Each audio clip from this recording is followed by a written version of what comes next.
How not to develop B2B content strategy. Case studies usually document success stories rather than failures. To buck that trend, find out about an ill-fated B2B content marketing campaign in which I was involved and the lessons it can teach all marketers. A few years ago, a client approached me to create some B2B content marketing material. It was a tiny mom-and-pop business that had made a name for itself offering specialized IT services. Unfortunately for that company, the particular upgrade service for which they were known had become obsolete, so the owners came up with the idea for a new business model. They'd conduct interviews with their former clients about any major new computer hardware investments they'd made. Then, they'd write up those interviews as B2B case studies and sell them to the original equipment manufacturers as marketing content. Their copy hadn't been getting the results they expected, so they approached me to help them punch it up. The material we came up with together didn't fare much better, and before very long, we went our separate ways. There was a fatal flaw in this approach that doomed the initiative from the very beginning. The small business owners had gone out on a limb to offer these tech giants a guarantee. If the content didn't generate a direct, measurable increase in sales revenue, the technology companies didn't have to pay a cent for it. In the end, none of the case studies delivered the promised results, so my client ended up with nothing to show for all our work. Naturally, the campaign went bust. The lack of promised results was the immediate cause of the failure, but it had a much more important root cause. Every entrepreneur has a degree of marketing savvy, or they wouldn't be in business. Despite that, this was a case where the business owners were out of their depth. The content strategy identified a very specific objective. Sadly, the content itself didn't align with that strategic goal. B2B content marketers can't expect case studies or testimonials to generate leads, close deals, or drive sales figures in the short term.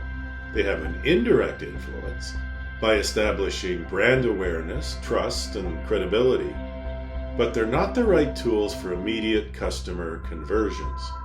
I suspect the professional marketers at those tech giants were well aware of all this. They certainly appreciated the offer of free marketing content. Those advertising veterans also would have known the offer had no downside. Since they didn't think the testimonials could deliver the results promised, they realized they'd never have to pay for any of this free publicity. I'm sharing this story for a couple of reasons. First, over the years, I've heard many business people complain that we only hear about successful case studies. Nobody shares negative experiences, even though those are the episodes from which we learn the most. So readers can consider this my contribution to rectifying that. More importantly, successful B2B content marketing campaigns have to begin with a clearly defined content strategy.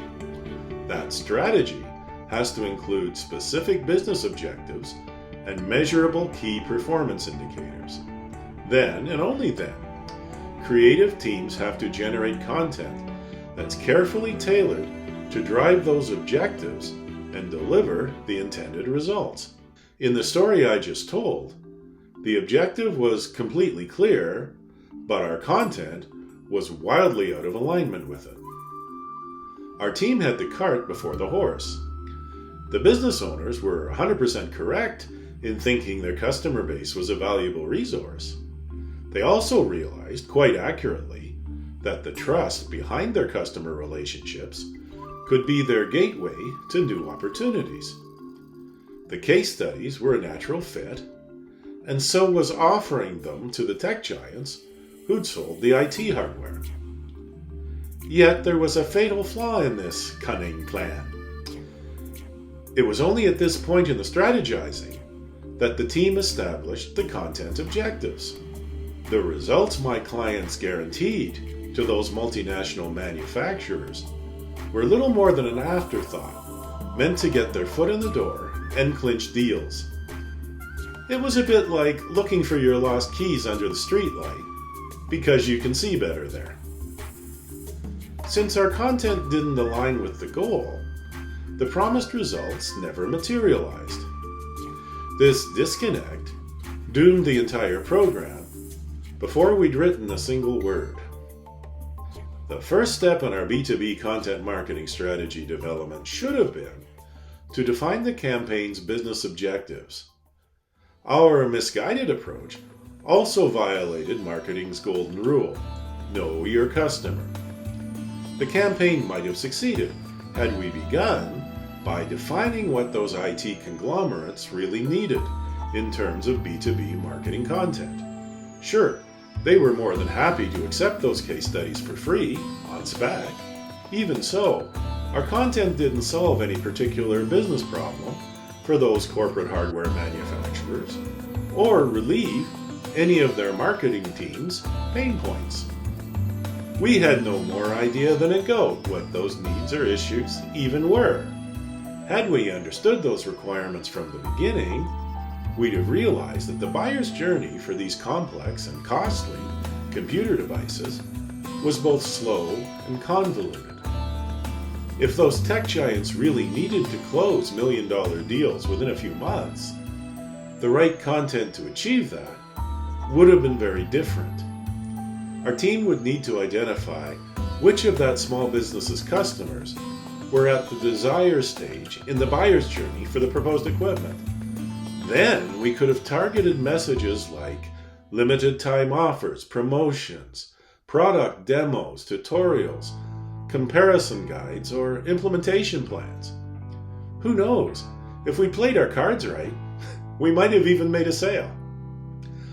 My point is that successful B2B content marketing depends on knowing your customers' needs and then developing a content strategy based on that knowledge. Only then can you craft the right content to achieve your strategic business goals. As one of my former bosses was fond of saying, live and learn.